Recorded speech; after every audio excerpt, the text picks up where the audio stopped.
আসসালামু আলাইকুম, সবাইকে স্বাগত জানাচ্ছি মেটাভার্স আয়োজিত যে ক্র্যাশ কোর্সে। আমাদের আজকে ক্লাস হলো অর্গানাইজেশন এন্ড ম্যানেজমেন্ট। আমরা অর্গানাইজেশন ম্যানেজমেন্টে আজকে ক্লাস, এটা সেকেন্ড ক্লাস। সো আজকে ক্লাসে আমরা এই সাবজেক্টটা শেষ করব।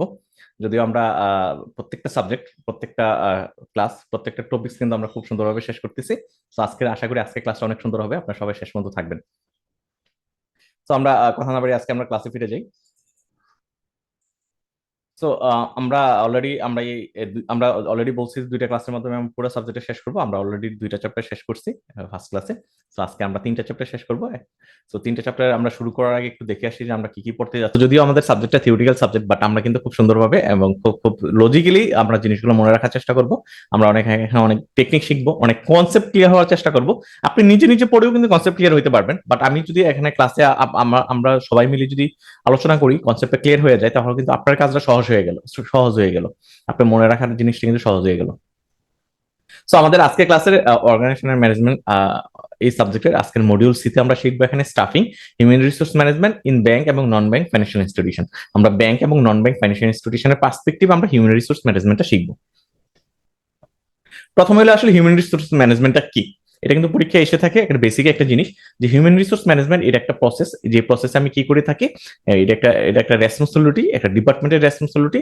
যে রেসপন্সিবিলিটির ভিতরে কি কি পড়ে, আমি কি করতেছি, যে আমি আমার অর্গানাইজেশনের জন্য ওয়ার্কফোর্স আমি কি করতেছি, হায়ার করতেছি, ট্রেন আপ করতেছি। শুধু হায়ার করি না, ট্রেন আপ করি।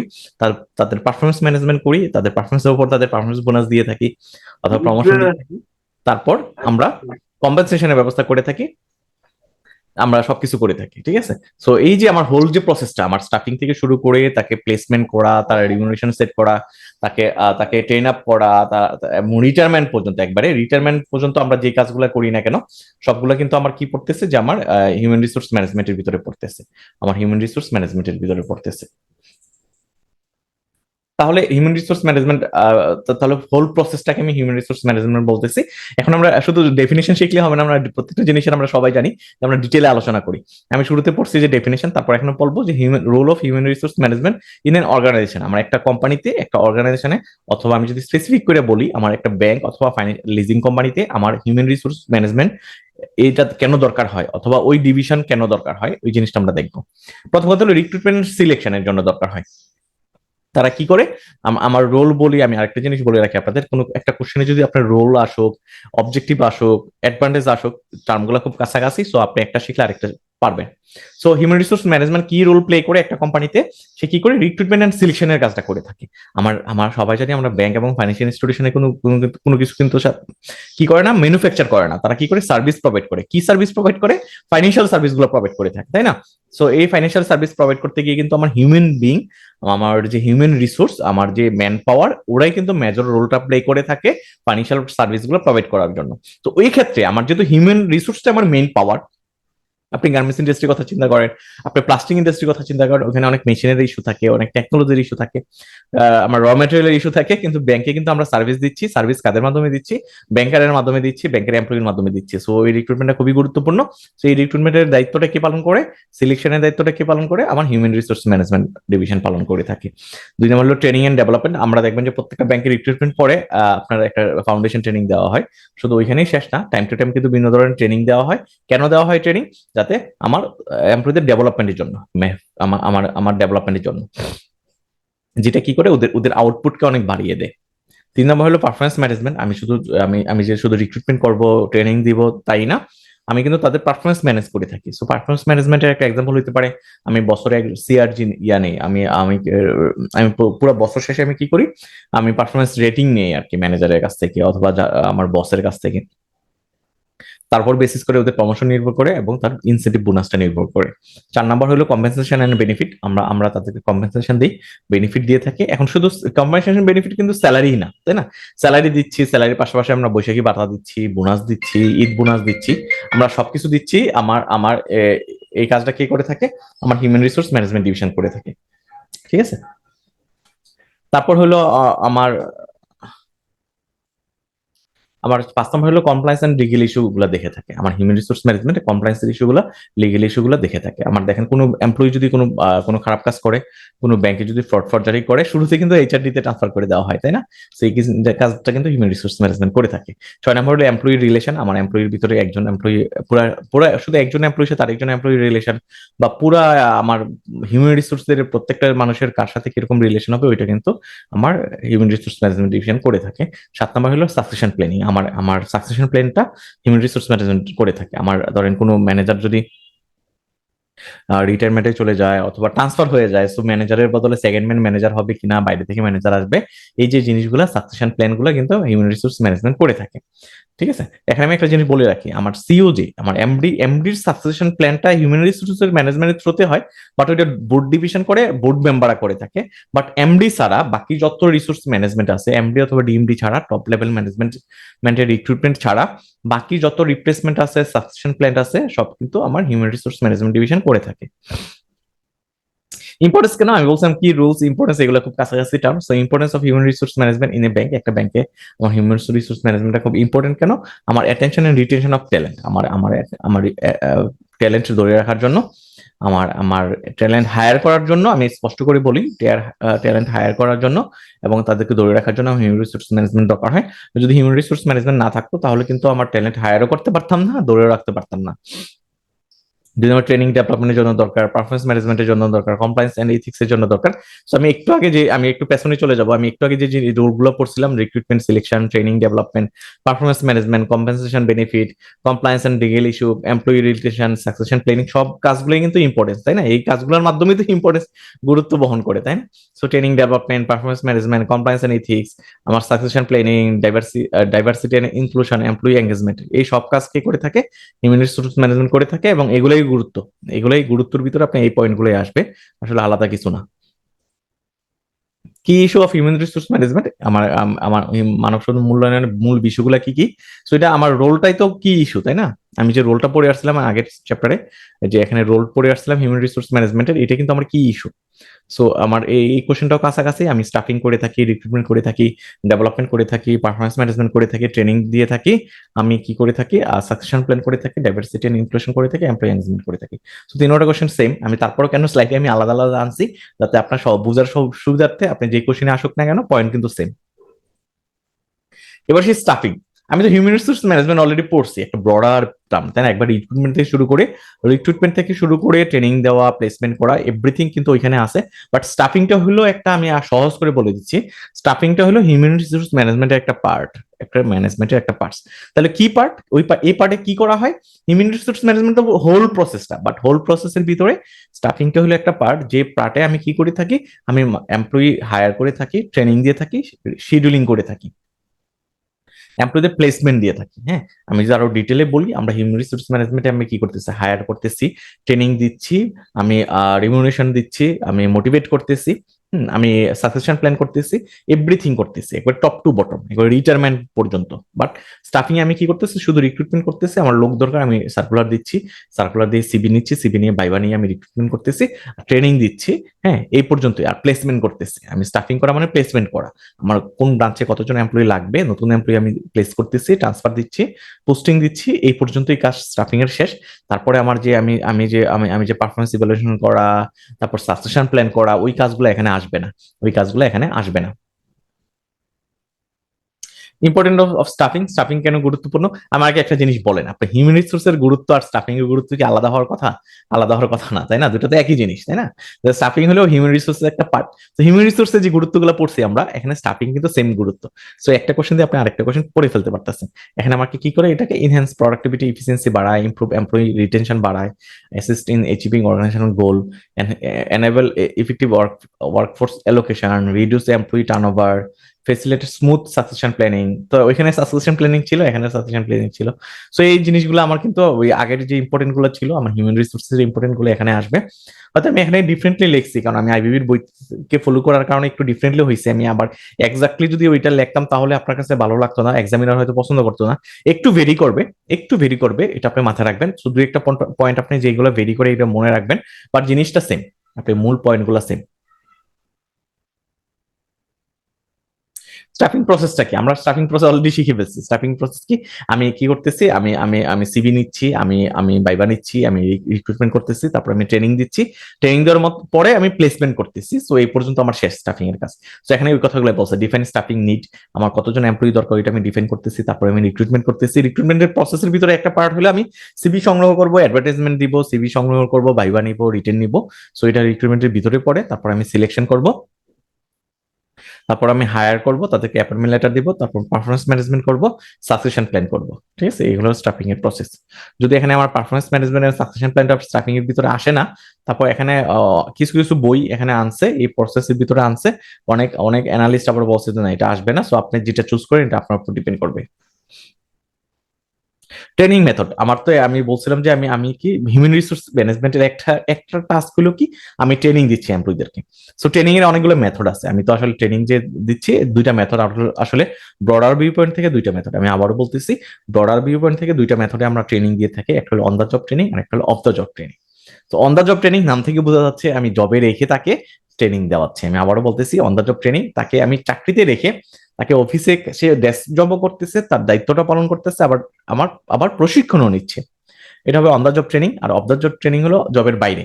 আমার বিএবিএম, আমি সহজ করে বলি, আমার যদি আমি ধরেন এক্সিম ব্যাংকে চাকরি করি অথবা মার্কেন্টাইল ব্যাংকে চাকরি করি, তো আমার ম্যানেজমেন্ট যদি আমার বিএবিএম এ ট্রেনিং এর জন্য পাঠায় 2 দিনের অথবা 3 দিনের, ওইটা হবে অফ দ্য জব ট্রেনিং। আমার অবশ্য সৌভাগ্য হয়েছিল আমি এক্সিম ব্যাংকে থাকতে, বিএবিএম আমি প্রচুর ট্রেনিং পাইতাম, যেহেতু রিস্ক ম্যানেজমেন্টে ছিলাম, ব্যাসেল দেখতাম। সো আমি খুব এনজয় করতাম বিএবিএম এর ট্রেনিং গুলো। ঠিক আছে, ওদের হোস্টেলে আমি ছিলামও, তখন হোস্টেলে থাকতাম। হোস্টেলের পরিবেশটা খুব সুন্দর। তারপর ওই যে ওই ব্যাচেলার লাইফ আবার মানে ফিরে যাওয়া খুব ভালো লাগতো। এবং আমি ক্লাসগুলোও ভালো লাগতো। তারপর ওদের যে অ্যারেঞ্জমেন্ট ছিল সবকিছু খুবই ভালো লাগতো, কি একটা খোলা মাঠ, খোলা পরিবেশ, চাকরির বাইরে ডিফারেন্ট একটা এনভায়রনমেন্ট, ওইখানে আমি শিখতে যাচ্ছি, ক্লাস করতেছি, অনেক কিছু শিখতেছি ব্যাংকিং রিলেটেড। আমার কাছে ভালোই লাগতো। এই যে বিএবিএম আমি ট্রেনিং এ যাইতাম, আপনারা যারা বিএবিএম এ গেছেন, তো ওদের হলো এটা হলো অফ দ্য জব ট্রেনিং, আমার অফিসের বাইরে গিয়ে যদি আমি ট্রেনিংটা নিয়ে থাকি। So on the job training, of the job training আমরা ডিটেলে আসবো। অন দ্য জব ট্রেনিং কোনটা, যে আমি অলরেডি বলে ফেলছি যে আমি জবের ভিতরে রেখে, যে on the job training is a type of training where employee learn and develop skill while working in their actual job role। যে আমাকে জিবিটি পোস্টিং দেওয়া হয়েছে, আমি আমি আমি আমি যখন এক্সিম ব্যাংকে জয়েন করি, আমি এক্সিম ব্যাংকে জয়েন করার পরে আমাকে হেড অফিস থেকে সরাসরি গুলশান ব্রাঞ্চে পাঠানো হয়েছে, জেনারেল ব্যাংকিং ডিভিশনে পোস্টিং দেওয়া হয়েছে। জেনারেল ব্যাংকিং ডিভিশন আমার অ্যাকাউন্ট ওপেনিং ছিল main role. So account opening এর যে পাশাপাশি আমি যে শিখতেছি বাকি কাজগুলা, এফডিআর করা, অ্যাকাউন্ট ওপেন করা, এমপ্লয়ীদের স্যালারি দেওয়া ওই ব্রাঞ্চের, এই কাজগুলো যে আমি শিখছিলাম তখন, ওইটা ছিল আমার on the job training. So আমার অন দ্য জব ট্রেনিং এর অনেকগুলো টাইপ আছে। So on the job training এর আমি কিভাবে হয়, আমার on the job training is commonly provided through, কিভাবে প্রোভাইড করা হয় অন দ্য জব ট্রেনিং, আমার কোচিং করানো হয়। ধরেন অনেক সময় দেখবেন যে অনেক ব্যাংকের ব্রাঞ্চ কি করে সকালবেলা মিটিং করে সবাই মিলে। তো মিটিং এ কি হয়, আমার মিটিং এ সব আলোচনা হয়, ডিপোজিট টার্গেট দেওয়া হয়, ওখানে পড়াশোনা করা হয়, আলোচনা করা হয় ব্যাংকটাকে আরো কিভাবে ভালো করা যায়, কাজগুলো কিভাবে স্মুথলি রান করা যায়। তো এই যে সবকিছু করতেছে এটা হলো কোচিং। আমি যদি কোচিং এর মতো করে যদি ট্রেনিং দেওয়া হয় কোনো ব্রাঞ্চের সব এমপ্লয়ীদের, এটাকে কোচিং বলা হবে। সো কোচিং এর মাধ্যমে হতে পারে, মেন্টরিং এর মাধ্যমে হতে পারে। মেন্টরিং মানে আমি যদি কোনো, আমার বস যদি আমাকে মেন্টর করে, আমাকে যদি শিখায় আর কি হাতে কলমে। জব রোটেশনের মাধ্যমে হয়, আমি জীবিত ছিলাম, তারপর আমাকে ফরেন এক্সচেঞ্জে দেওয়া হয়েছে, আমাকে ক্রেডিট ইনভেস্টমেন্টে দেওয়া হয়েছে। সো জব রোটেশনের মাধ্যমে আমাকে শিখাইতে পারে কাজ, ডিপার্টমেন্ট চেঞ্জ করে। জব ইনস্ট্রাকশন এন্ড টেকনোলজি, আমার এটা এটা করতে পারে। অ্যাপ্রেন্টিসশিপ, তারপর আন্ডার স্টাডি। সো আমি আন্ডার স্টাডি হলে কারো আন্ডারে রেখে যদি আমাকে ট্রেনিং দেওয়া হয়, হ্যাঁ। অ্যাপ্রেন্টিসশিপ হলো শিক্ষানবিশ, আমাকে শুরুতে আমাকে কোনো ডেস্ক দিবে না। শিক্ষানবিশটা হলো, অ্যাপ্রেন্টিসশিপটা হলো আমাকে শুরুতে কোনো ডেস্ক অ্যাসাইন করা হবে না, আমি অ্যাকাউন্ট ওপেনিং এ করবো না, আমি ফরেন এক্সচেঞ্জে কাজ করবো, এটা অ্যাসাইন করা থাকবে না। আমি শুরুতে ট্রেনিং নিব, শিক্ষানবিশ হিসেবে কাজ করবো, অন্য কারোর সাথে অ্যাটাচ হয়ে এটা কাজ করবো, কাজ শিখবো, তারপর আমাকে ডেস্ক অ্যাসাইন করা হবে।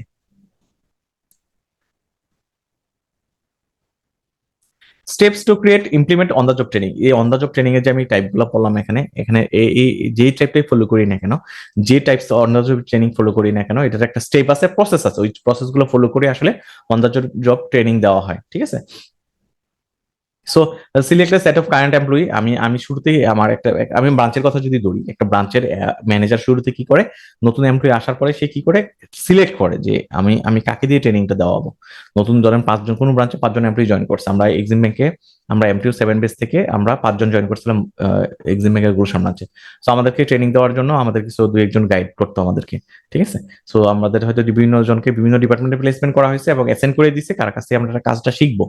তো এই যে কার কাছে কাজটা শিখবো, প্রথম হলো current employee who need the training, যে আমি select set of current employee who need the training, যে আমরা জয়েন করার পর আমাদেরকে সিলেক্ট করা হয়েছিল, এই 5 জনকে সিলেক্ট করা হয়েছিল, আমাদেরকে কাজ শেখানো লাগবে, ঠিক আছে।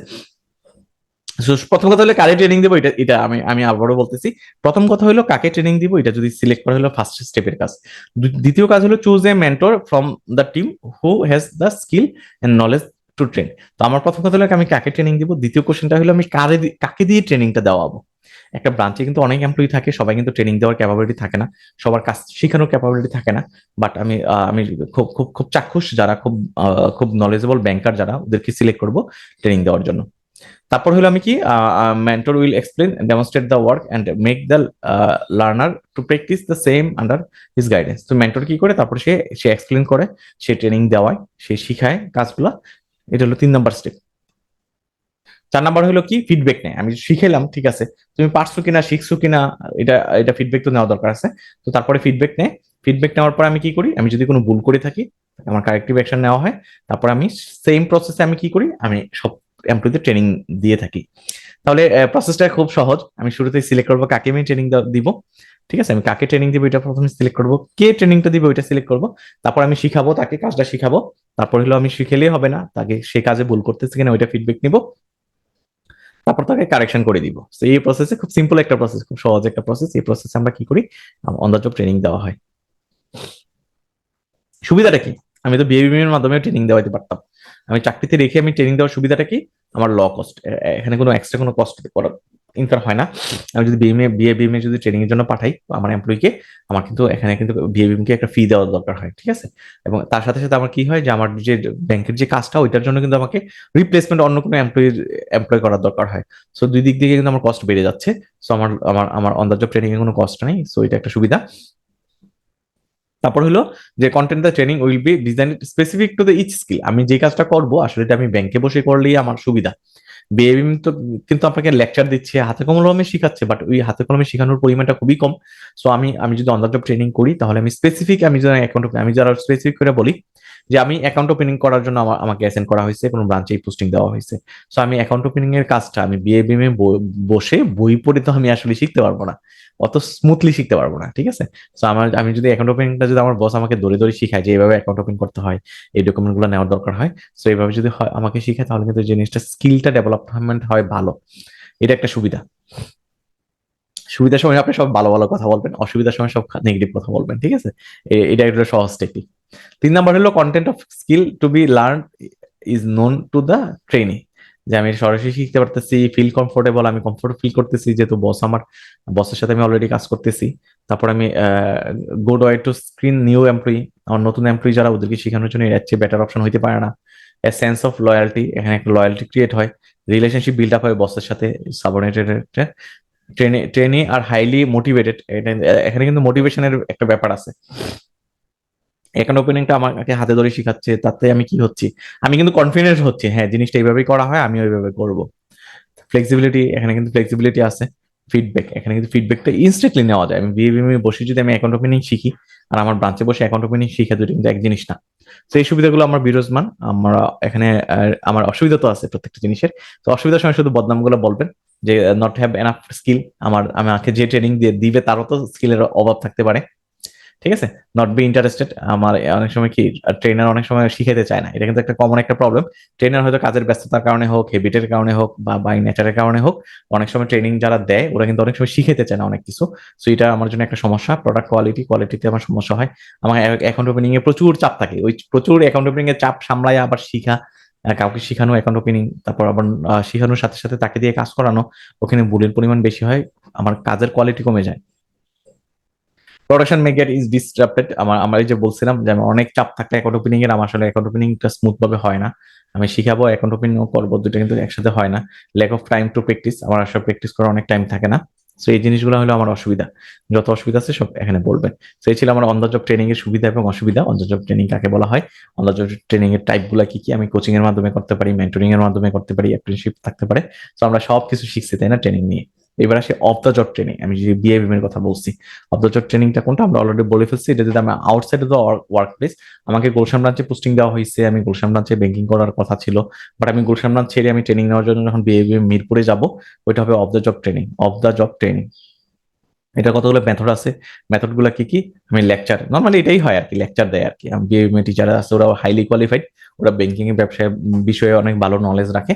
সো ওরা লেকচার দিবে আপনাকে, কনফারেন্স অ্যারেঞ্জ করবে, বেস্টিবল বেস্টিবুল ট্রেনিং, হ্যাঁ, simultaneous exercise, sensitivity training, transactional training. So এই জিনিসগুলো আমরা ডিটেলে পরবর্তীতে আসবো। তো এইভাবে আমি কি করতে পারি, ট্রেন আপ করতে পারি। সুবিধাটা কি কি অবজেক্টিভ ট্রেনিং এ, আমার অবজেক্টিভ ট্রেনিং শুরু হয়েছে ইনক্রিজ প্রোডাক্টিভিটি, এটা আমাকে আমার প্রোডাক্টিভিটি বাড়ায়। কারণ আমি আমার অফিসের বাইরে আমি একটা জিনিস শিখতেছি, ফুল টাইম আমি ট্রেনিং এ দিচ্ছি, তো আমার প্রোডাক্টিভিটি বেড়ে যায়, বেটার এমপ্লয়ি মরাল, আমার মোরালিটি বেড়ে যায়, কারণ ট্রেনিং আমাকে অনেক কিছু বলে। কস্ট সেভিং, এতে আমার খরচ কমে কোন সেন্সে, ধরুন আমি অন দ্য জব ট্রেনিং করলে কি হয়, আমার কাজটা হ্যাম্পার হয়, ওখানে রিপ্লেসমেন্ট দরকার হয়, সো ওই সেন্সে আমার কস্ট কমে যায়।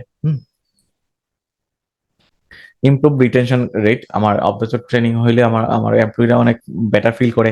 আমি যেটা বলছি বিএমএম আমি খুব এনজয় করছি, সো আমি ফিল করছি যে ব্যাংক আমাকে বেলো দিচ্ছে, আমাকে শিখাচ্ছে, সো তখন আমার জব রোটেশন কমে যায়। ইনক্রিজ কম্পিটিটিভ এজ, আমার আমার কম্পিটিটিভ ক্যাপাসিটি বাড়ে, আমার কম্পিটিটিভ ক্যাপাসিটি বাড়ে, আমার কম্পিটিটিভ ক্যাপাসিটি বাড়ে। তো এই ছিল আমার on the job of the job training এর সুবিধা।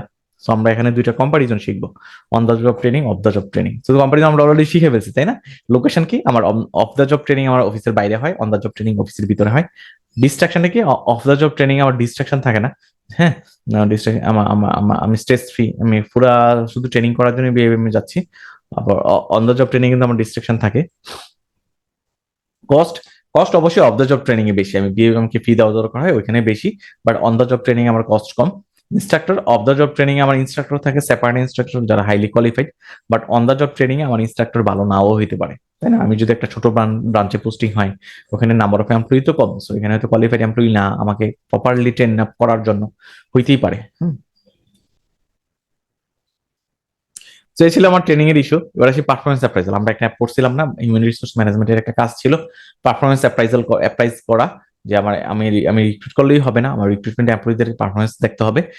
পারফরমেন্স দেখে আমি দুইটা জিনিস করবো, ওদের প্রমোশনের ব্যবস্থা করে দিব, আর হলো তাদের বোনাসের ব্যবস্থা করবো। সো পারফরমেন্স অ্যাপ্রাইজাল হলো আসলে নাথিংস, এটা কিছুই না, এটা হলো একটা প্রসেস, যে প্রসেস আমি এমপ্লয়ীদের পারফরমেন্সটা ইভ্যালুয়েট করে থাকি, ঠিক আছে? তো এটার আমি কেন এটা করে থাকি, ইভ্যালুয়েশন এমপ্লয়ি পারফরমেন্স, আমি পারফরমেন্স ইভ্যালুয়েশন বোঝার জন্য আইডেন্টিফাই এরিয়া ফর ইমপ্রুভমেন্ট, আমি তাকে কোন দিকে ইমপ্রুভ করা লাগবে, কোন তাকে ট্রেন আপ করা, কোন জিনিসে তাকে ট্রেন আপ করা লাগবে, ওইটার জন্য আমার দরকার। প্রোভাইড ফিডব্যাক, আমার ফিডব্যাকের জন্য দরকার, আসলে তারা, আমি তাকে রিক্রুট করলাম, তার পারফরমেন্স ভালো কিনা ওইটা বোঝা আমার জন্য খুবই জরুরি, ঠিক আছে? তাহলে কি হবে, আমি যদি বুঝি অলরেডি যে আমি যাদেরকে রিক্রুট করছি তাদের পারফরমেন্স যদি খারাপ হয়, আমি দুইবার চিন্তা করবো যে আমি কোন ডিসিপ্লিনের লোক রিক্রুট করছি, আমি রিক্রুটমেন্ট প্রসেসটা ঠিক ছিল কিনা, আমার কিন্তু পরবর্তীতে রিক্রুট করতে গেলে কিন্তু আমি চেঞ্জ আনবো, ঠিক আছে? আমি ধরে নিবো যে আমার প্রসেসটা ঠিক নেই। রিওয়ার্ড এন্ড রিকগনিশন, আমরা যে বলছিলাম ইনসেন্টিভ বোনাসের কথা, ইনসেন্টিভ বোনাস আমি ডিপেন্ড করবে তার পারফরমেন্সের উপরে। এমপ্লয়ি ডেভেলপমেন্ট, তাদের ডেভেলপমেন্টের জন্য পারফরমেন্স ইভ্যালুয়েশন দরকার। Align employee goal with organizational objective, আমার অর্গানাইজেশনাল অবজেক্টিভ হলো প্রফিট ম্যাক্সিমাইজ করা, আর এমপ্লয়ির অবজেক্টিভ হলো কি, আমার বেশি স্যালারি নেওয়া, তাই না? প্রমোশন পাওয়ার রেগুলার বেসিসে। দুইটা যদি আমি যদি অ্যাপ্রাইজাল না থাকে, তাহলে তো আসলে কোনোটাই সম্ভব না, হ্যাঁ, কোনোটাই হবে না। তারপর কমপ্লায়েন্স উইথ লিগ্যাল রিকোয়ারমেন্ট, এটা কিন্তু আমরা একটা কমপ্লায়েন্স পারফরমেন্স অ্যাপ্রাইজাল করা, ম্যানেজমেন্ট সার্কুলারে বলা আছে তুমি এমপ্লয়ীদেরকে ইভালুয়েট করতে হবে। এটা সুবিধাটা কি, আমার সুবিধাটা হলো আমার আমার এটা অবজেক্টিভিটি ফুলফিল করে, ফিডব্যাক, মোটিভেশন, আমার আগের যে জিনিসগুলো এগুলো এখানে আসবে। অবজেক্টিভ আর সুবিধা তো এক জিনিস, আমি অলরেডি বলে ফেলছিলাম যে অবজেক্টিভ, উদ্দেশ্য যেগুলো এগুলোই তো সুবিধা, উদ্দেশ্যগুলো পূরণ হলে আমার সুবিধা। সো ক্যারিয়ার ডেভেলপমেন্ট, কমিউনিকেশন, এই জিনিসগুলো হয় আর কি। এবার আমরা শিখবো মডার্ন পারফরমেন্স অ্যাপ্রাইজাল মেথড। আমাদের পারফরমেন্স অ্যাপ্রাইজালের অনেক মেথড আছে, আমরা শুধু একটাই জানি, আমরা কি, আমরা ইয়ারলি ইভ্যালুয়েট করে থাকি, বাট পারফরমেন্স অ্যাপ্রাইজালের অনেকগুলো মেথড আছে, আমরা সবগুলো মেথডে কিন্তু পারফরমেন্স অ্যাপ্রাইজাল করতে পারি।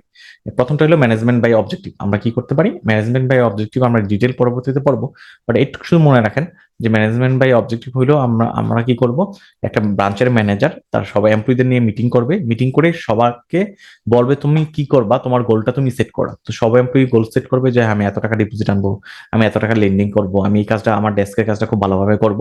তো সবাই মিলে ডিসিশন নিচ্ছে, সবার কাছ থেকে ওপিনিয়ন নিয়ে ডিসিশন নেওয়া হচ্ছে, তারপর কি করা হচ্ছে, ওইভাবে কিন্তু কাজটা আদায় করতেছে ম্যানেজার। তো এই যে আমার এই কাজটা করতেছে, এইভাবে আমি কি করতে পারি, আমি যে আমার সবাই, যে প্রত্যেকটা এমপ্লয়ি তো নিজের নিজের টার্গেটটা নিচ্ছে, তাই না? যে আমি এত টাকা ডিপোজিট আনবো, এটা আমার টার্গেট, সো টার্গেট ফুলফিল হয়েছে কিনা ওইটা ধরে কিন্তু আমি বুঝতে পারবো যে তার অ্যাপ্রাইজাল পারফরমেন্স কেমন। তার পারফরমেন্স কেমন। তো ম্যানেজমেন্ট নিজে যখন চাপাই দিবে না, এমপ্লয়ীদের কাছ থেকে ফিডব্যাক নিয়ে তাদের ওপিনিয়ন নিয়ে যখন টার্গেটটা সেট করবে, তারপরে বছর শেষে দেখবে তারা আসলে সে টার্গেট ফুলফিল করছে কিনা। এটা হলো ম্যানেজমেন্ট বাই অবজেক্টিভ। মানে হলো আমি কি করতেছি, আমি অবজেক্টিভটা হলো কি, অবজেক্টিভ সেট করা হয় আমার এমপ্লয়ীদের কাছ থেকে, আমার সাবঅর্ডিনেটের কাছ থেকে ওপিনিয়ন নিচ্ছি, ওপিনিয়ন নিয়ে কিন্তু আমি অবজেক্টিভটা সেট করতেছি। সো এভাবে আমি গোলটা অ্যাচিভ করতেছি, এটা হলো ম্যানেজমেন্ট বাই অবজেক্টিভ। 360 ডিগ্রি খুব ইম্পর্টেন্ট, ইন্টারেস্টিং। হ্যাঁ, 360 ডিগ্রি ফিডব্যাকটা ইন্টারেস্টিং। আমি 360 ডিগ্রি মানে কি, চার দিক থেকে আমি কি করতেছি, ফিডব্যাক নিচ্ছি। আমি আমি কোনো এমপ্লয়ি ব্যাপারে আমি কাস্টমারের কাছ থেকে ফিডব্যাক নিচ্ছি, ব্রাঞ্চ ম্যানেজারের কাছ থেকে ফিডব্যাক নিচ্ছি, তার পাশের টেবিলে যে কাজ করতেছে তার কাছ থেকে ফিডব্যাক নিচ্ছি। আমি সব দিক থেকে যখন ফিডব্যাক নিব, সবকিছু তখন সব দিক দিয়ে যদি কোনো এমপ্লয়িকে সবাই ভালো বলে, তাহলে আমি বুঝবো সেই এমপ্লয়িটা ভালো। 3 নম্বর হলো অ্যাসেসমেন্ট সেন্টার মেথড। আমি অ্যাসেসমেন্ট সেন্টার মেথডের মাধ্যমে আমি পারফরমেন্স অ্যাপ্রেজাল করতে পারি। বিহেভিয়ারাল এনকোড রেটিং স্কেল, এটা আমরা ডিটেল আলোচনা করবো পরবর্তী স্লাইডে। সাইকোলজিক্যাল অ্যাপ্রাইজাল, এটাও আলোচনা করবো। Human resource cost accounting method, এটা নিয়ে কথা বলবো। প্রথমে হলো ম্যানেজমেন্ট বাই অবজেক্টিভ। আমরা বলছিলাম প্রত্যেকটা যে ক্যাটাগরি আছে প্রত্যেকটা জিনিস নিয়ে কথা বলবো। সো ম্যানেজমেন্ট বাই অবজেক্টিভ আমরা অলরেডি পড়ে ফেলছি। Management approach where objective are agreed upon by both management and employee. মানে আমি যদি ম্যানেজারকে ম্যানেজমেন্ট লেভেলের ধরি, তো আমরা আমাদের অবজেক্টিভটা কিন্তু সেট করি হলো আমার আমার ম্যানেজমেন্টও আমার হেল্প করে, আবার ডেস্ক লেভেলের এমপ্লয়িও বলে যে হ্যাঁ আমি এত টাকা ডিপোজিট আনতে পারবো। তো দুইজন মিলে যে ডিসিশনটা নেয়, এটা হলো আমার management by objective. Goal are set and progress is regular basis. এটা এটা কি করে, ম্যানেজার কিন্তু কন্টিনিউয়াসলি চেক করার চেষ্টা করে। সে যে বলছে বছরের শুরুতে সে এত টাকা ডিপোজিট আনবে, তো বছর শেষে গিয়ে ধরে না, টাইম টু টাইম চেক করে তুমি আসলে কত টাকা ডিপোজিট আনছো।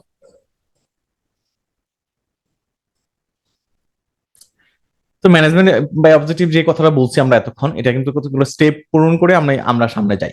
স্টেপের প্রথমটা কি, আমরা আমরা কি করি, প্রত্যেক এমপ্লয়িকে বলি তুমি গোল সেট করো। হ্যাঁ, 5টা 10টা বা 2টা তুমি গোল সেট করো। তুমি কি করবা, গোল কি হইতে পারে, তুমি এত টাকা ডিপোজিট আনবা, এত টাকা ল্যান্ড করবা, এতটা অ্যাকাউন্ট ওপেন করবা, এতটা ডিপিএস আনবা। সো আমি গোল সেট করি। সো প্রথম স্টেপ হলো গোল সেট করি। দ্বিতীয় হলো এগুলো লিখে রাখি, কোন এমপ্লয়ির টার্গেট কোনটা এটা লিখে রাখি। লিস্ট অফ টাস্ক, আমরা কিন্তু এই যে গোলটা অ্যাচিভ করার জন্য তুমি কি কি করবা, কয়জন কাস্টমার ভিজিট করবে অ্যাকাউন্ট ওপেন করার জন্য, এগুলো আমরা লিস্ট করে থাকি 3 নম্বরে। 4 নম্বরে হলো আমি আমরা প্রগ্রেস চেক করে থাকি। বেসিক্যালি কোয়ার্টারলি হতে পারে, 3 মাস পর পর আমি প্রগ্রেস চেক চেক করবো। তুমি যে বছরের শুরুতে বলছিলে এত টাকা আনবা, এত টাকা এতটা অ্যাকাউন্ট নিয়ে আসবা, তো আমি প্রগ্রেস চেক করবো 4 নম্বর স্টেজে। 5 নম্বর স্টেজ হলো কারেক্টিভ অ্যাকশন। তুমি যদি আসলে না আনতে পারো বা ভুল করো কাজে, আমি কারেক্টিভ অ্যাকশন নিব। তারপরে এইভাবে আমরা কি করি, এমবিও প্রোগ্রামটা ইমপ্লিমেন্ট করে থাকি। সো পড়াগুলো থিওরিটিক্যাল হইলেও সহজ, আপনি কনসেপ্টুয়ালি মনে রাখবেন। আমরা ক্লাসে পড়াটা শেষ করে ফেলবো। Benefit and weakness of MBO program. So শুরুতে পড়বো বেনিফিট গুলা কি কি, আমার এমবিও হইলে সুবিধা কি। দেখেন এমবিও কিন্তু আমার ম্যানেজমেন্ট কিন্তু চাপাই দিচ্ছে না কোনো কিছু, এটা মাথায় রাখেন তাইলেই হবে। Clear define goal and objective for employee. আমরা কি করতেছি, আমরা শুরুতেই গোলটা ক্লিয়ার থাকে। হ্যাঁ আমি 1 কোটি টাকা ডিপোজিট আনবো, একবার গোল ক্লিয়ার। হ্যাঁ, সো এটাতে তারপর হলো ইমপ্রুভ কমিউনিকেশন। এখানে কিন্তু আমার কোনো কমিউনিকেশন গ্যাপ থাকে না। বসও জানতেছে আপনি 1 কোটি ডিপোজিট আনবেন, আপনিও জানতেছেন। তারপর 3 নম্বর হলো ইনক্রিজ এমপ্লয়ি মোটিভেশন। এটা এমপ্লয়ি মোটিভেট করতে হেল্প করে, কারণ আমি না পারলে তো বলতাম না বছরের শুরুতে, তাই না। আমি চাপাই দিলে হয়তো ডিসস্যাটিসফাইড হবো। আমার উপর যদি চাপাই দেয় তুমি এত টাকা ডিপোজিট আনাই লাগবে, তখন কিন্তু আমার কাছে বার্ডেন মনে হবে, আমি ডিমোটিভেটেড হবো, টেনশনে থাকবো। বাট আমি যখন আমার ক্যাপাবিলিটি আমি বুঝে নিজেই যখন আমি ডিক্লেয়ার করবো ঠিক আছে আমি 1 কোটি টাকা ডিপোজিট আনবো, তখন কিন্তু এটা আমার জন্য মোটিভেশন হিসেবে কাজ করে। বেটার অ্যালাইনমেন্ট অফ ইন্ডিভিজুয়াল গোল, এটা কিন্তু আমার, আমি যদি 1 কোটি টাকা ডিপোজিট আনি তুমি আমাকে একটা বোনাস বেশি দিবা। তো আমার গোল অ্যাচিভ হচ্ছে আমি টাকা পাচ্ছি, বোনাস পাচ্ছি, আর তোমার এই গোল অ্যাচিভ হচ্ছে তুমি ডিপোজিট বেশি পাচ্ছ। তো দুর্বলতা গুলা কোনগুলা, দুর্বলতা মানে আমরা জানি নেগেটিভ কথাবার্তা। যে ওভার এমফাসিস অন ইন্ডিভিজুয়াল গোল, এখানে কিন্তু শুধু আমি কি করতেছি, আমার বোনাসটা বাড়ানোর জন্য আমি যা করা তাই করতেছি। আপনি দেখবেন যে কিছু কিছু ব্রাঞ্চে বছর শেষে কি করে ডিপিএস খোলে, 200 টাকা করে ডিপিএস খোলে। কেন ডিপিএস খোলে 200 টাকা করে, ব্রাঞ্চ ম্যানেজারের টার্গেট ফুলফিল করার জন্য। ব্রাঞ্চ ম্যানেজারের টার্গেট হলো তার ব্রাঞ্চে বছরে এতটা ডিপিএস থাকা লাগবে। তো ডিপিএস এই টার্গেট ফুলফিল করার জন্য দিয়ে এমপ্লয়ীদের দিয়ে 200 টাকা করে ডিপিএস খুলে। সো টার্গেট ছিল number of DPS account, so সে নাম্বারটা বাড়ায়, অ্যামাউন্ট কিন্তু ফ্যাক্ট না, সে নাম্বারটা বাড়ায়। ঠিক আছে, পসিবল নেগলেক্ট আদার ইম্পর্টেন্ট আসপেক্ট। আমি কি করতেছি, আমি শুধু ডিপিএস এর, আমার টার্গেট হলো ডিপিএস নিয়ে আসা, অ্যাকাউন্ট নিয়ে আসা, আমার টার্গেট হলো এফডিআর নিয়ে আসা। তো আমি ওইদিকে ফোকাস দিচ্ছি। আমার যে জবটা, আমার যে ডেস্ক জবটা, আমি কাস্টমার সার্ভিস ঠিকভাবে দেই না অনেক সময় আমার এই এমবিও প্রোগ্রামের কারণে। ডিফিকাল্ট টু মেজারিং, আমার আসলে কিছু কিছু জিনিস মেজার করা খুবই টাফ। আমি বলছি প্রফিটেবিলিটি বাড়াবো ব্রাঞ্চের, সো কত হইলে যে প্রফিটেবিলিটি বেশি হবে এটা কিন্তু আমি ডিফেন্ড করি না অনেক সময়। সো এই কারণে বলতেছি difficulty in measuring and evaluating subjective goal. কিছু আছে সাবজেক্টিভ গোল, হ্যাঁ আমি কাস্টমার স্যাটিসফ্যাকশন বাড়াবো, তো এটা সাবজেক্টিভ কথাবার্তা। আমি আমি কাস্টমার স্যাটিসফ্যাকশন, আমি কিভাবে সার্ভিস দিলে যে স্যাটিসফ্যাকশন বাড়বে ওইটা কিন্তু আমি বলা নাই কোথাও। সো এটা একটা লিমিটেশন। টাইম কনজিউমিং, এটা কিন্তু টাইম কনজিউম করে, আমাকে আমাকে প্রচুর মিটিং করা দরকার হয়, প্রচুর মিটিং করা দরকার হয়। 360 ডিগ্রি ফিডব্যাক আমি অলরেডি বলে ফেলছি। আমি কি করবো, আমি এমপ্লয়ির কাছ থেকে নিবো, পিয়ার কোম্পানির কাছ থেকে নিবো, সাবঅর্ডিনেটের কাছ থেকে নিবো, আমি ম্যানেজারের কাছ থেকে ফিডব্যাক নিবো। আমি কি করবো, আমি কাস্টমারের কাছ থেকে ফিডব্যাক নিবো। তো বিভিন্ন সাইড থেকে যখন আমি ফিডব্যাক নিবো ওটাকে আমি বলবো 360 degree feedback of performance appraisal method. Component গুলা কি কি, আমার self appraisal, managerial review, peer review, subordinate appraisal, customer and client review. আর এই কথাগুলো আমি বলে ফেলছি, ঠিক আছে, এই কথাগুলো আমি বলে ফেলছি। তো এগুলোর মাধ্যমে আমি কি করি, 360 ফিডব্যাকটা নিয়ে থাকি। Assessment centre method, assessment centre method বলতেছে যে কি, আমার এটা একটা কম্প্রিহেনসিভ ইভ্যালুয়েশন প্রসেস, যে প্রসেসে আমি কি করে থাকি, আমার এমপ্লয়ীদের স্কিল এবং পটেনশিয়াল মেজার করে থাকি। এটা কিভাবে করে থাকি, আমি গ্রুপ ডিসকাশনের মাধ্যমে করতে পারি, প্রেজেন্টেশনের মাধ্যমে করতে পারি, হ্যাঁ, রোল প্লেইং এর মাধ্যমে করতে পারি, সাইকোমেট্রিক টেস্টের মাধ্যমে করতে পারি। সো আমি এই জিনিসগুলো করে আমি কি করবো, অ্যাসেসমেন্ট সেন্টার মেথড, মানে আমি আমার ট্রেনিং সেন্টার বলতে পারি। আমরা জানি প্রত্যেকটা ব্যাংকের ট্রেনিং সেন্টার আছে। তো ট্রেনিং সেন্টার আমি কি করতে পারি, আমি গ্রুপ ডিসকাশনের ব্যবস্থা করতে পারি। ঠিক আছে, গ্রুপে গ্রুপে ভাগ করে দিলাম, তোমরা ডিসকাস করবা, আমি এখানে বসে জাজ করবো কাদের ডিসকাশন সবচেয়ে ভালো। সো এটা হলো অ্যাসেসমেন্ট সেন্টার মেথড বলা হয়। আপনি অন্যভাবে মনে রাখতে পারেন যে ট্রেনিং সেন্টার মেথড আর কি, ট্রেনিং সেন্টারে যেটা করা হয়, যেখানে গ্রুপ ডিসকাশন হতে পারে, ওখানে প্রেজেন্টেশন থাকতে পারে। Stage of stage in a typical assessment centre appraisal. So এটা এটা প্রি অ্যাসেসমেন্ট হতে পারে, ওরিয়েন্টেশন হতে পারে, অ্যাসেসমেন্ট হতে পারে। এটা আমি আরেকটু রিপিট করতেছি, stage in a typical assessment centre appraisal. আমরা অ্যাসেসমেন্ট সেন্টারে একটু আগে কি পড়ছিলাম, যে অ্যাসেসমেন্ট সেন্টারে আমরা কি করি, এটা একটা কম্প্রিহেনসিভ ইভ্যালুয়েশন প্রসেস। এখানে আমি কি করতেছি, ট্রেনিং সেন্টারে আমি আমি ডিসকাশন করতে পারি, গ্রুপ ডিসকাশন করতে পারি, আমি প্রেজেন্টেশন নিতে পারি, নিয়ে আমি এটা করে থাকি। সো এটা আবার স্টেজ আছে বিভিন্ন। প্রি অ্যাসেসমেন্ট, আমি ইনিশিয়ালি কি করব, আমি সো আমি শুরুতে প্রি অ্যাসেসমেন্ট করবো, আমি কাদের যে অ্যাসেসমেন্ট করব, কোন কোন এমপ্লয়ির অ্যাসেসমেন্ট করতে যাচ্ছি ওইটা আমি প্রি অ্যাসেসমেন্ট করবো। আমি আগে সিলেক্ট করবো কাদের অ্যাসেসমেন্ট করবো। আসলে ট্রেনিং সেন্টারে তো ক্যাপাসিটির একটা লিমিটেশন আছে, ওই ক্যাপাসিটিতে সবাই কিন্তু সমানে আমি ট্রেনিং নিতে পারবো না, তাদের প্রেজেন্টেশন নিতে পারবো না। তো আমি স্টেপ বাই স্টেপ নিবো। স্টেপ বাই স্টেপ নেওয়ার আগে আমি শুরুতে দেখবো যে আমার কি, যে প্রি অ্যাসেসমেন্ট স্টেজে আমি দেখবো যে কাদেরকে আমি ট্রেনিংটা আগে নিবো, আমি গ্রুপ ভাগ করবো, কিন্তু বেচে ভাগ করবো, ঠিক আছে। দুই নম্বর ওরিয়েন্টেশন, আমি একটা আমি একটা ওরিয়েন্টেশন প্রোগ্রাম লঞ্চ করবো, introduction to the assessment process and expectation and objective for the day.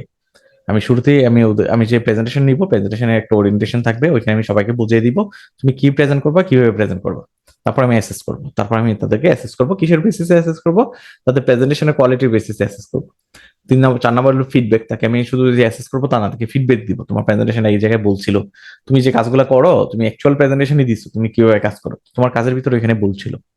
Final assessment, তারপর আমি ফাইনাল অ্যাসেস করবো, তারপর ফলো আপ করবো। আমি অ্যাসেসমেন্ট একবার করলেই হবে না, কোনো এমপ্লয়ির একবারই আমি কি সেমিনারে অ্যাটেন্ড করালে হবে না, আমি কোনো এমপ্লয়ির একবারই শুধু আমি যদি গ্রুপ ডিসকাশনে অ্যাটেন্ড করে তাইলে হবে না, এটা ফলো আপ করা লাগবে।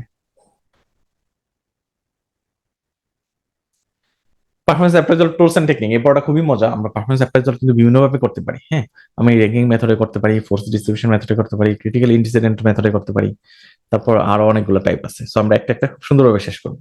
তো আমি আমি একটু পেছনে ফিরে যাই, হ্যাঁ একটু পেছনে ফিরে যাই। Performance appraisal tools and technique. So performance অ্যাপ্রাইজালটা কি, আমি এমপ্লয়ি ভালো করতেছে না খারাপ করতেছে ওইটা ইভ্যালুয়েট করতেছি, সহজ করে, তাই না।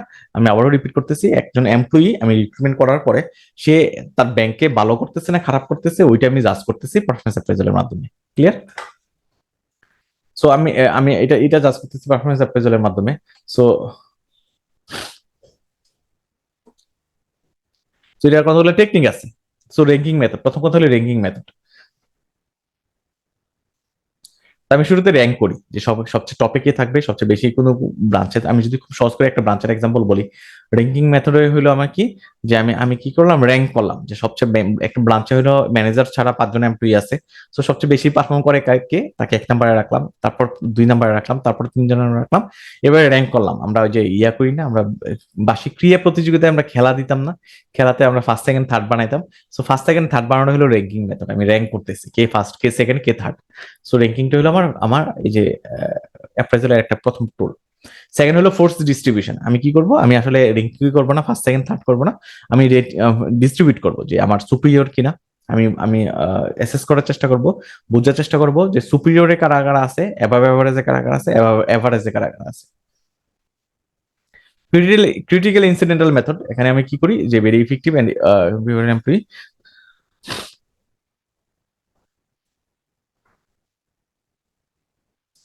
আন্ডার দিস মেথড, এই মেথডে আমরা কি করি, ম্যানেজার লিস্ট করে কি কাদের লিস্ট করে, ক্রিটিক্যাল ইনসিডেন্টাল মেথডে কি কোনো কিছু ফরজারি করছে কিনা, কেউ কোনো এমপ্লয়ির সাথে মিসবিহেভ করছে কিনা, বা কোনো কাস্টমারের সাথে মিসবিহেভ করছে কিনা।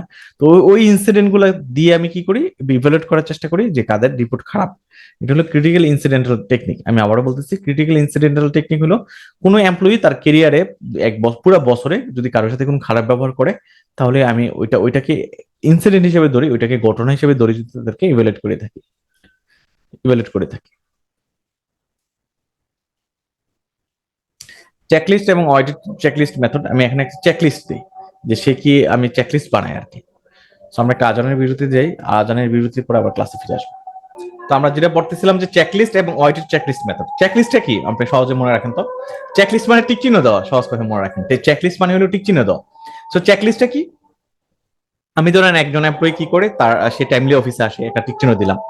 চেক আছে, লিস্ট আছে আর কি, একটা লিস্ট, টাইমলি অফিসে আসে কিনা, তার ব্যবহার ভালো কিনা, সে কাজে ভালো কিনা, হ্যাঁ, তা সে রেসপন্সিবল কিনা। তো এরকম একটা চেক লিস্ট থাকলো যে হ্যাঁ টাইমলি অফিসে আসে, একটা টিক চিহ্ন দিলাম। সে ছুটি ছাটা কম নেয়, ওইটা একটা টিক চিহ্ন দিলাম।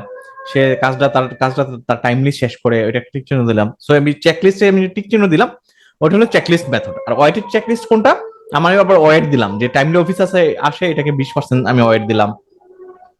তারপর সেই কাজটা ঠিকভাবে করে, ওটা আমি 40% ওয়েট দিলাম। সো ওয়েটেড এভারেজ যখন করবো, ওটাকে আমি ওয়েটেড এভারেজ চেকলিস্ট মেথড বলবো। 5 নম্বর হলো ইজি ইভ্যালুয়েশন মেথড। আমার খুব জটিলতায় যাবো না। আমি কি করলাম, আমার এজ এ এইচআর হেড হিসেবে আমি কি করলাম, আমি ব্রাঞ্চ ম্যানেজারকে বললাম তুমি তোমার এমপ্লয়ির ব্যাপারে রিটেন কমেন্ট করো, যে হ্যাঁ তুমি লিখে দাও যে হ্যাঁ সে জয়েন করার পর থেকে ভালো কাজ করতেছে, এটা করতেছে, ওইটা করতেছে, তুমি লিখিত কমেন্টস করো আর কি। এটা একটা ইজি, একবারে সহজ। 6 নম্বর হলো পেয়ার কম্পারিজন। আমি কম্পেয়ার করবো দুইজনের সাথে, যে আমি যেটা বলছিলাম যে আমরা এমপিও 5 জন মানুষ এমপ্লয়ি আমার এক্সিম ব্যাংকে জয়েন করছিলাম। তো আমি পেয়ার কম্পারিজন করব যে আমার এই 5 জনের ভিতর কে ভালো করতেছে, কে খারাপ করতেছে। তো পেয়ার কম্পারিজন করলে ওইটা আমি বলবো যে পেয়ার কম্পারিজন মেথড।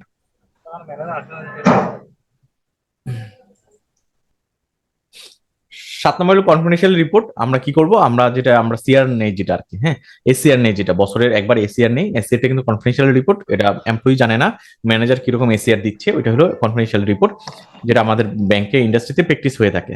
আমার 8 নম্বর হলো গ্রাফিক্যাল রেটিং স্কেল। আমরা গ্রাফিকে কে বুঝাবো যে কে ভালো করতেছে, কে খারাপ করতেছে। তো সবগুলোই ছিল পারফরমেন্স ইভালুয়েশন মেথড। তো আমরা এই জিনিসগুলো আমরা খুব টেকনিক্যালি শিখছি, খুব সহজেই শিখছি। আশা করি আপনার মনে থাকবে জিনিসগুলো।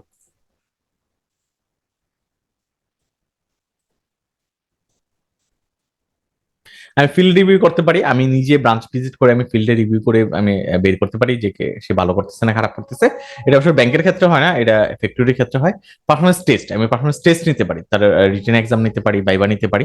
সো আমি টেস্ট নিতে পারি। পারফরমেন্স টেস্ট আরেকটা হতে পারে, সে কত টাকা রেভিনিউ জেনারেট করছে, কত টাকা ডিপিস আনছে, কত টাকা এফডিআর আনছে। সো আমি ওইভাবেও টেস্ট নিতে পারি। সেই ছিল আমার পারফরমেন্স অ্যাপ্রাইজালের মেথড গুলা। আমার অনেকগুলো মেথড শিখছি আমরা। পারফরমেন্স অ্যাপ্রাইজাল বায়াসটা কি, বায়াসনেসটা কি, আপনি দেখেন ম্যানেজারের কাছ থেকে আপনি রিপোর্ট নিচ্ছেন, ম্যানেজার কি সবসময় ভালো রিপোর্টটা দেয় না কিন্তু। সো কি কি বায়াস কাজ করে ম্যানেজারের ভিতরে, ফার্স্ট ইমপ্রেশন বায়াস। কোনো এমপ্লয়ি ব্যাংকে জয়েন করে, বলে না লাভ এট ফার্স্ট সাইট, মানে প্রথম দেখায় ভালো লাগা। তো ম্যানেজারের যদি প্রথমে তাকে ভালো লাগে কোনো এমপ্লয়িকে, তখন কিন্তু সে সারা জীবন তাকে তার গুণগান গেয়ে যায়। তো এটা হলো first sight bias, first impression bias. Leniency bias বলতেছে আমি কোনো কিছু এমপ্লয়ি আছে গলার জোর খুব বেশি, হ্যাঁ, অথবা কোনো ডিরেক্টরের আত্মীয়। তো আমি কি করতেছি, আমি ডিরেক্টরের আত্মীয় তো খারাপ রেটিং দিতে পারি না, তাইলে তো আমার চাকরি থাকবে না। তো এটা লিনাসি বায়াস বলতেছে। হর্ন ইফেক্ট হলো যে আমি হর্ন ইফেক্ট হলো কোনো নেগেটিভ, যে সে এক সময় কি করছিল, একদিন দেরি করে আসছিল, ম্যানেজারের সাথে বেয়াদবি করছিল, বাট সে তার পরবর্তীতে ঠিক হয়ে গেছে, সারা জীবন অনেক ডিপোজিট আনছে, অনেক এফডিআর আনছে, ব্রাঞ্চের জন্য অনেক কাজ করছে, এবং সে আসলে পরে ভদ্র হয়ে গেছে। বাট ওই যে প্রথমে একবার বেয়াদবি করছিল ওইটা মাথায় রাখে এবং খারাপ রেটিং দেয় সারা জীবন, এটাকে আমি হর্ন ইফেক্ট বলতেছি। আর হ্যালো ইফেক্ট বলতেছি যদি কোনো পজিটিভ একটা ট্রিট, হ্যাঁ কোনো এমপ্লয়ি হয়তো তাকে উপকার করছে পার্সোনালি, সে বিপদে ছিল, টাকা দিয়ে দাঁড় করছে ম্যানেজারকে, সো ম্যানেজার ওই যে একটা কাজ ভালো করছে ওই কারণে সে সারা জীবন যদি ভালো রেটিং দেয়, তাহলে এটাকে আমি বলবো হ্যালো ইফেক্ট। তো হর্ন ইফেক্ট হ্যালো ইফেক্টের ডিফারেন্সটা আপনি বুঝতে পারছেন? হর্ন ইফেক্ট হলো কোনো একটা নেগেটিভের কারণে যদি তাকে সারা জীবন আমি খারাপ রেটিং দিই, আর হ্যালো ইফেক্ট হলো আমি যদি কোনো একটা ভালো কাজের জন্য যদি সে সারা জীবন ভালো রেটিং দিই। রিসেন্সি ইফেক্ট বায়াস, আমার রিসেন্ট পারফরমেন্স যদি তার ভালো হয় আমি তাকে ভালো রেটিং দিচ্ছি, রিসেন্ট পারফরমেন্স খারাপ হলে আমি তাকে খারাপ পারফরমেন্স দিচ্ছি।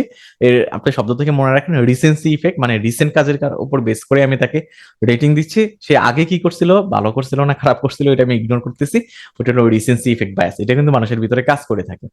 Central tendency bias, central tendency হলো কি, কিছু কিছু ম্যানেজার দেখবেন যে সবারই অ্যাভারেজ দেয়, কাউকে হাইও দেয় না, ল দেয় না, সে কোনো রিস্কই যায় না, আপনার সবাইকে অ্যাভারেজ দিয়ে দিচ্ছে। তো এটাও কিন্তু একটা হইলো না, তাই না, এটাও কিন্তু একটা বায়াসনেসের ভিতরে পড়লো। কনফার্মেশন বায়াস, কোনো ম্যানেজার যদি কোনো এমপ্লয়ি ব্যাপারে ধরেন এইচআর হেডের সাথে বলছে এই এমপ্লয়িটা ভালো, পরবর্তীতে এটাকে মানে প্রোটেক্ট করার জন্য, এই ভালোটাকে ধরে রাখার জন্য সে সবসময় ভালো রেটিং দিয়ে থাকে, এটা হলো আমার কনফার্মেশন বায়াস। সো বায়াস গুলো শিখলাম, যদিও আপনি নিজে নিজে যদি পড়তেন আপনার কাছে এতটা সহজ মনে হতো না, আপনার ক্যাচ করতো না, কিন্তু আমরা গল্পের ছলে আমরা কিন্তু পড়ে ফেললাম। তারপর পার্সোনাল বায়াস, আমার সুপারভাইজার নর্মালি আমি যার আন্ডারে কাজ করি সে আমাকে তো পছন্দ করে, তাই না? ম্যানেজারের সাথে যে কাজ করে কারা, একবারে ম্যানেজারের সাথে কাজ করে সেকেন্ড ম্যান, অথবা একবারে সেকেন্ড ম্যানেজারের কাছাকাছি কেউ যদি কাজ করে তাকে আমি সবসময় ভালো রেটিং দিই, কারণ কি সে আমার আন্ডারে আছে। আবার জিবি ইনচার্জের আন্ডারে যে আছে তাকে আমি ভালো রেটিং দিচ্ছি না, এটা হয়ে থাকে কিন্তু। Spill over effect, spill over effect হলো আমি present performance is evaluated much on the basis of the past performance. আমি যদি প্রেজেন্ট পারফরমেন্স আমি ইভালুয়েট করি পাস্ট পারফরমেন্সের উপর বেসিস করে, সে যদি আগে ভুল করে থাকে এখনের কাজগুলো আমার কাছে ভুল ভুল মনে হচ্ছে, ওইটাকে আমি স্পিল ওভার ইফেক্ট বলবো, স্পিল ওভার ইফেক্ট বলবো। এবার সে সফট স্কিল আর হার্ড স্কিল, হার্ড স্কিল কোনগুলা, সফট স্কিল কোনগুলা, এটা না একটা কনফিউজিং টার্ম, আমার কাছে মনে হয় উল্টাটা মনে হয় সবসময়। তো সফট স্কিল কোনগুলো আগে শিখি আমরা, তারপর হার্ড স্কিলে যাব। সফট স্কিল হলো non technical skill that are essential for effective workplace communication, collaboration এবং প্রোডাক্টিভিটি। আমরা আসলে এই ডেফিনেশন থেকে কিছুই বুঝতেছি না, কিন্তু এটা মনে রাখেন যে সফট স্কিল হলো নন টেকনিক্যাল স্কিল, যেটা আমার আমার এক চাকরির ক্ষেত্রে, কমিউনিকেশনের ক্ষেত্রে, কোলাবোরেশনের ক্ষেত্রে এবং প্রোডাক্টিভিটির ক্ষেত্রে খুব কাজে দেয়। ঠিক আছে, এটা ইম্পর্টেন্স কেন আমার, এটা আমার কমিউনিকেশনের জন্য, টিম ওয়ার্কের জন্য, লিডারশিপের জন্য খুবই দরকারি একটা জিনিস,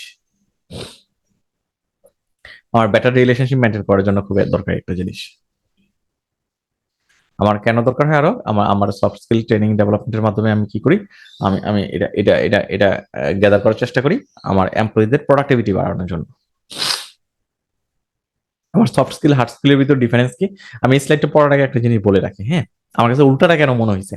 সফট স্কিল হলো আপনার আপনার যে কমিউনিকেশন স্কিল, সেলিং এর যে স্কিল, যেগুলো আপনি কোথাও শিখেন নাই, একাডেমিকে শিখেন নাই, বাট আপনি ওই স্কিলটা অর্জন করছেন আপনি নিজের নিজের চেষ্টায়, বা কোনো মোটিভেশনের মাধ্যমে, কারো মোটিভেশনের মাধ্যমে, বা এটা ইনহেরেন্ট হতে পারে, বাই বর্ন হতে পারে। সো এটা আমি সফট স্কিল বলতেছি। তাহলে হার্ড স্কিল কোনটা? হার্ড স্কিল হলো ধরেন যে অ্যাকাউন্টিং, সিএ ফার্মে, সে সিএ ফার্মে ছিল, সিএ পরীক্ষা দিচ্ছে, তারপর সে সিএ পাস করছে, সে অ্যাকাউন্টিং এ এক্সপার্ট, এটাকে আমি হার্ড স্কিল বলতেছি। ডাক্তার, সে ডাক্তারি শিখছে, তাই না, এমবিবিএস পাস করছে, তারপর এফসিপিএস করছে, তারপর সে একটা স্কিল অর্জন করছে পেশেন্ট দেখার জন্য, ওষুধ দেওয়ার জন্য, সার্জারি করার জন্য, কাটাকাটি করার জন্য, ওইটাকে আমি হার্ড স্কিল বলতেছি। ঠিক আছে, সো এই ছিল আমার সফট স্কিল হার্ড স্কিলের ডিফারেন্স। যদি আমার কাছে উল্টাটা মনে হয়, আমার কাছে মনে হয় ডাক্তারি পেশাটা হলো সফট স্কিল, হ্যাঁ বাট জিনিসটা তা না, এটা হলো আমার হার্ড স্কিলের ভিতরে পড়ে। সো হার্ড স্কিল কি হতে পারে, রোল বেসড, হার্ড স্কিল হলো role based, technological and scientific, industrial and mechanical, tool technical, specialist. আমি স্পেশালিস্টের ভিতরে যেটা বললাম, সিএ ফার্মে ওটা হলো স্পেশালিস্ট, অ্যাকাউন্টিং স্পেশালিস্ট, ডাক্তার হলো ডাক্তার স্পেশালাইজড একটা জব, হ্যাঁ। তারপর রেপ্লিকেবল, প্রিডিক্টেবল, টেনজিবল, এগুলো আমার হার্ড স্কিলের ভিতরে পড়ে। সফট স্কিলে তাহলে কোনগুলো পড়ে, এক্সপিরিয়েন্স বেসড, যেমন আমি ম্যানেজারি করতে করতে এমন হয়েছে আমার কাছে ব্রাঞ্চ চালানো খুব ইজি একটা জিনিস, ঠিক আছে। তারপর আমার পিপল রিলেটেড, আমার কমিউনিকেশন রিলেটেড, হ্যাঁ, behavioural related, non domain specific, general, non technical, intangible, এটা টাচ করা যায় না। আপনি কমিউনিকেশনে ভালো, আপনি সেলসে ভালো, এটা কি টাচ করতে পারবেন? করতে পারবেন না। বাট আপনি ডাক্তারি পড়াশোনা করছেন, আপনার কিন্তু এখানে সার্টিফিকেট আছে। হ্যাঁ, আপনি আপনি ধরেন সায়েন্সে সায়েন্টিস্ট, আপনি অনেক সার্ভিস করতেছেন, সেগুলো টাচ করা যায়। বাট আমার সফট স্কিলটা টাচ করা যায় না। Common soft skill for work place, আমার সফট স্কিল গুলো কমন করবো, এখন আরো ক্লিয়ার হয়ে যাবো আমরা সফট স্কিল ব্যাপারে, যেহেতু আমি নামগুলো শিখবো। কমিউনিকেশন স্কিল, এটা আমার soft skill. Team work skill, অনেকে দেখবেন টিমে কাজ করতে পছন্দ করে, অনেকে আবার নিজে নিজে কাজ করতে পছন্দ করে। সো এটা আমার জন্য একটা জিনিস। লিডারশিপ, আপনি দেখবেন অনেকের অনেক লিডারশিপ স্টাইলটা ভালো। আপনার অফিসে কোনো প্রোগ্রাম হবে, আপনি ধরেন ধরেন প্রমোশনের খাওয়া দাওয়া হবে, তো কেউ আছে এটা উদ্যোগ নিয়ে নিজে বাজার করে, বাবুর্চি ঠিক করে সে লাঞ্চ খাবারের ব্যবস্থা করে, এনে আবার সবাই ডিস্ট্রিবিউট করে, এগুলো খুব ভালো পারে। আবার অনেকে আসছে জীবনে এগুলো দ্বারে কাছে যায় না। সো এটা হলো লিডারশিপ, যে এই কাজগুলো পারে, এটা হলো লিডারশিপের একটা এক্সাম্পল। টাইম ম্যানেজমেন্ট, আমি অনেকে দেখবেন টাইম ম্যানেজমেন্ট করতে পারে না, সে অফিসে ঠিকভাবে আসতে পারে না, লেট হয়, তারা অফিসের কাজটা সে ঠিক টাইমলি করতে পারে না। সো এটা কিন্তু একটা স্কিল, যে ঠিকভাবে করতে পারে তার জন্য একটা স্কিল এটা। কনফ্লিক্ট রেজলিউশন, অনেকে দেখেন কনফ্লিক্টে জড়া যায়, এই জন্য নামে বদনাম করে, ওই জন্য নামে বদনাম করে, ঝগড়া করে, কনফ্লিক্টে জড়া যায়। সো এই যে কনফ্লিক্টে জড়ানোটা হলো খারাপ, বাট কনফ্লিক্টে জড়ায় না, যে সলভ করতে পারে কনফ্লিক্ট গুলো, এটা হলো আমার সফট স্কিল। অ্যাডাপ্টাবিলিটি, আমি যে কোনো পরিবেশে অ্যাডাপ্ট করতে পারি, এটা আমার সফট স্কিল। হ্যাঁ, ক্রিয়েটিভিটি, ইমোশনাল ইন্টেলিজেন্স, এগুলো আমার সফট স্কিলের ভিতর পড়ে। তো এই ছিল আমাদের আজকের এই ফার্স্ট চ্যাপ্টারের আলোচনা। আমরা পরবর্তী চ্যাপ্টারে যাব, পরবর্তী চ্যাপ্টারে পড়ার পরে তারপর একটা বিরতিতে যাব।